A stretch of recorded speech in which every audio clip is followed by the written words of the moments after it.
ஒரு மகிழ்ச்சியான செய்தி. இதயம் நல்லெண்ணெயின் விலை லிட்டருக்கு ரூபாய் 105 குறைஞ்சிருக்கு. செப்டம்பர் 2023ல 1 லிட்டர் இதயம் நல்லெண்ணெயின் அதிகபட்ச விலை ரூபாய் 503. ஆனா இப்ப 1 லிட்டர் இதயம் நல்லெண்ணெயின் விலை ரூபாய் 398 மட்டும்தான் தமிழ்நாட்டுல. அப்ப இனிமே எல்லாரும் இதயம் நல்லெண்ணெய் வாங்கலாம் இல்ல? புதுக்கோட்டை பனையப்பட்டியை சேர்ந்தவர் 22 வயது மாணவி. அங்குள்ள தனியார் கல்லூரியில் நர்சிங் படித்து வருகிறார். இவரது தந்தை வெளியூரில் தங்கி வேலை செய்கிறார்.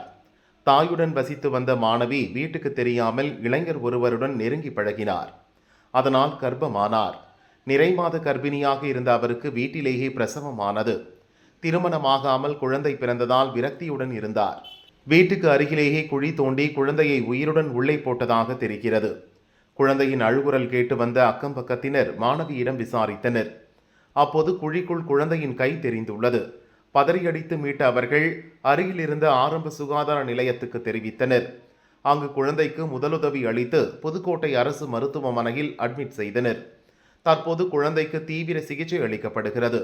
சம்பவம் குறித்து பனையப்பட்டி போலீசார் மாணவியிடம் விசாரணை நடத்தி வருகின்றனர். அவரது காதலனும் கண்டறியப்பட்டு அவரிடமும் விசாரணை நடக்கிறது. பிறந்து ஒரு சில மணி நேரமே ஆன குழந்தையை தாயை உயிருடன் புதைக்க முயன்ற சம்பவம் புதுக்கோட்டையில் பரபரப்பை ஏற்படுத்தியுள்ளது.